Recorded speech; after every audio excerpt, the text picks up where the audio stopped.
On va parler du paludisme, également appelé malaria. La maladie fait près de 500 000 morts par an, principalement en Afrique.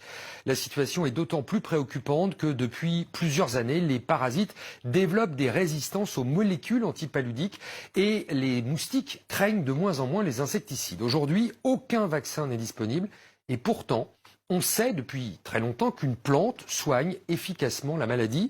Cette plante, venue de Chine, qui s'appelle l'artémisia, est pourtant déconseillée par l'OMS et interdite dans un certain nombre de pays. Mais que cache cette interdiction?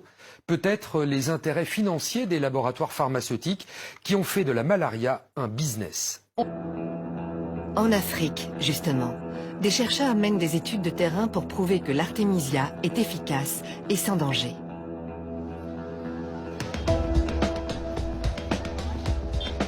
Nous sommes à Kindu, sur le fleuve Congo, dans la province du Maniema. Le docteur Jérôme Munyangi est un jeune chercheur congolais qui prend des risques.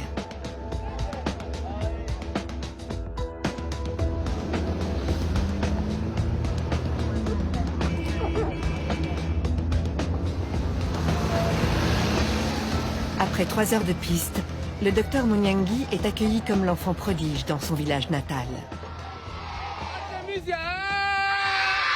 Artémisia!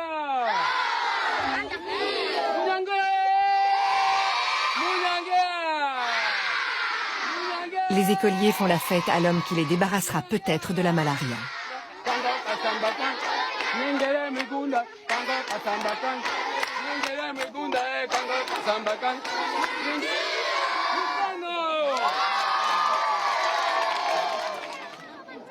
Le parcours du docteur Jérôme Munyangi est emblématique des difficultés rencontrées par les Africains qui défendent une médecine adaptée aux conditions du continent. Mon premier contact avec l'artémisia, suite à une crise de paludisme que je fais à Kinshasa. C'était un paludisme résistant, parce que j'avais déjà pris des antipaludéens, ça ne marchait pas. Et un ami qui travaille déjà avec l'artémisia m'a proposé la plante comme traitement. Je lui ai dit, bon, je n'aime pas les charlatans avec les plantes, qui traitent avec des plantes. Il a insisté beaucoup. Et le 3e jour, je me sentais déjà très bien. Il n'y avait plus de maux de tête, il n'y avait plus de fièvre, ainsi de suite. Et à la fin du traitement, le 7e jour, je suis parti refaire les examens des laboratoires. Tout était vraiment très bien. Je n'avais plus de plasmodium. Et voilà, et c'était mon premier contact avec la plante artémisia. Pressionné par ce résultat, le docteur décide de consacrer la suite de ses études à la plante. Son diplôme de médecine et quelques feuilles d'artémisia sous le bras, il entame une maîtrise S-Sciences à Paris. Après 3 semaines d'analyse, nous étions vraiment très étonnés par le résultat que nous avons observé au laboratoire. Le professeur qui travaillait avec moi était très étonné. Elle a refait les examens elle-même. Je me rappelle encore l'un de mes professeurs qui me dit, voilà, et ça c'est une bombe. Et on ne peut pas que cette bombe puisse sauter dans notre laboratoire parce que juste les subventions des laboratoires proviennent de firmes pharmaceutiques. Et on a arrêté la recherche. On m'a même arraché mon cahier de laboratoire où il y avait des manipulations. Et tous les échantillons d'artémisia que j'avais amenés au laboratoire étaient confisqués. On a amené ça au bureau du directeur du laboratoire. Pratiquement exclu de l'université et privé de bourse, le docteur Munyangi refuse d'abandonner. Il prend contact avec Lucille Cornet-Vernet, qui va l'aider à poursuivre ses recherches. 2 personnes, donc là on a fait sur 1000 patients, et donc j'ai à ce moment-là commencé à chercher les fonds. Donc ces études ont été financées en fait par des amis, par des fondations, par des entreprises, simplement parce qu'ils croient vraiment qu'une plante peut être la solution pour ce fléau apocalyptique qu'est le palu en Afrique.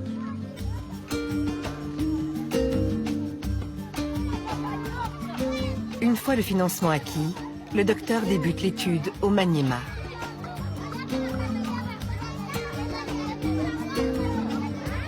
« 1000 patients porteurs du falciparum sont identifiés. 500 prendront de la tisane d'artémisia et un médicament placebo. 500 autres, un médicament ACT et une tisane placebo.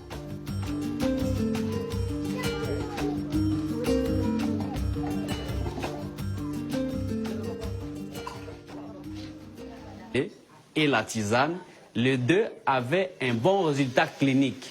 Mais quand vous faites la parasitologie, vous allez trouver que les malades qui étaient sous tisane, il y avait disparition de la charge parasitaire. Mais tandis que les malades qui étaient soumis sous traitement ACT, il y avait encore des parasites dans l'air sang, même si leur état clinique était déjà amélioré. Oui.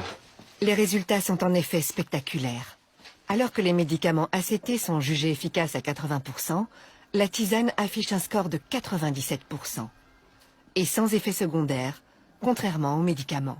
Le résultat était surprenant, positivement, et c'est là que les ennuis commencent avec la médecine conventionnelle. Quel genre d'ennui? Le premier ennui, c'est l'interdiction. À la fin de l'étude, nous devions organiser une conférence. Lorsque nous avons remis le résultat au médecin-chef des zones, tout de suite, il s'est interposé.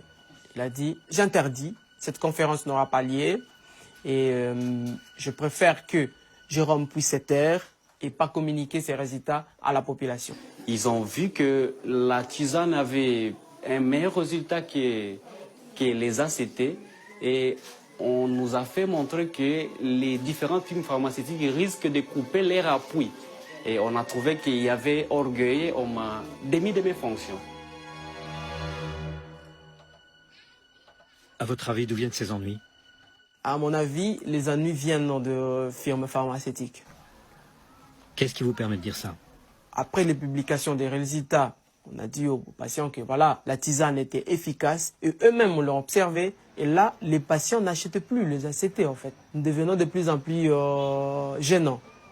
J'étais interpellé par un grand dépôt pharmaceutique à Kindu qui m'a dit mais nous avons les ACT, on n'arrive plus à les vendre vraiment à cause de votre étude. Et là, monsieur, vous êtes en train de piétiner sur nos business. Lorsque les médecins congolais parlent des firmes pharmaceutiques, ils ne font pas référence aux multinationales cotées en bourse. Les pressions s'exercent au niveau provincial. Ce n'est pas Big Pharma qui est à la manœuvre, mais les dépôts pharmaceutiques locaux.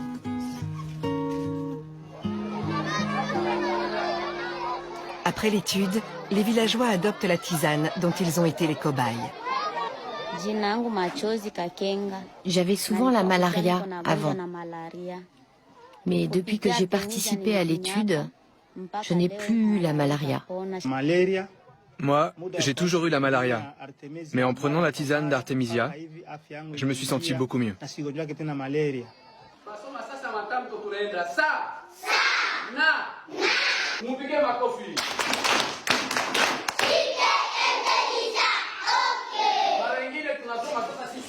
En 2016, à l'école du village, une autre expérience a été menée pendant 6 mois. Les enfants boivent la tisane d'Artemisia 2 fois par semaine, à titre préventif. Aucun écolier n'a attrapé la malaria durant cette période. Pour qu'elle soit validée, il faudrait étendre la recherche à des milliers d'écoliers. Nous avons remarqué que la prise de l'Artemisia a diminué l'absentéisme, même les absences étaient terminées. Le docteur Munyangi a profité de l'étude pour en mener une autre. Les patients sous tisane étaient en fait répartis en 2 sous-groupes. 250 prenaient de l'Artemisia annua et les autres de l'Artemisia afra, l'espèce africaine. Celle-ci ne contient pas d'artémisinine, qui est censée être le principe actif anti-malaria. Les résultats s'avèrent parfaitement identiques dans les 2 sous-groupes. L'étude du docteur Munyangi est achevée depuis 2015. Pour avoir un impact sur la communauté scientifique, il faut qu'elle soit publiée dans un journal médical de référence. Or, les responsables éditoriaux sont méfiants à l'égard des remèdes à base de plantes. Nous avons contacté la Fédération internationale des fabricants de médicaments pour lui demander sa position sur l'Artemisia. Réponse: Nous ne sommes malheureusement pas en mesure d'intervenir dans votre documentaire. Nous n'avons pas trouvé d'experts disponibles pour témoigner sur ce sujet. La santé. Elle l'est aussi pour l'emploi. Ce sont des dizaines d'hommes et de femmes qui ont trouvé du travail dans un nouveau secteur.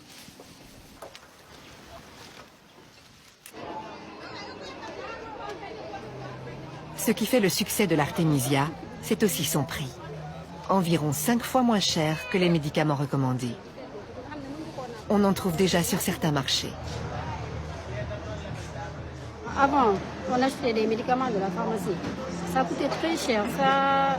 Et puis quand tu avais le palais, quand tu buvais ça, ça ne te guérissait pas tellement là. Mais avec la venue de la tisane c'est moins cher et puis ça guérit vite. Je vous dirai tout de suite que moi-même, j'utilise cette plante en famille, depuis des années déjà.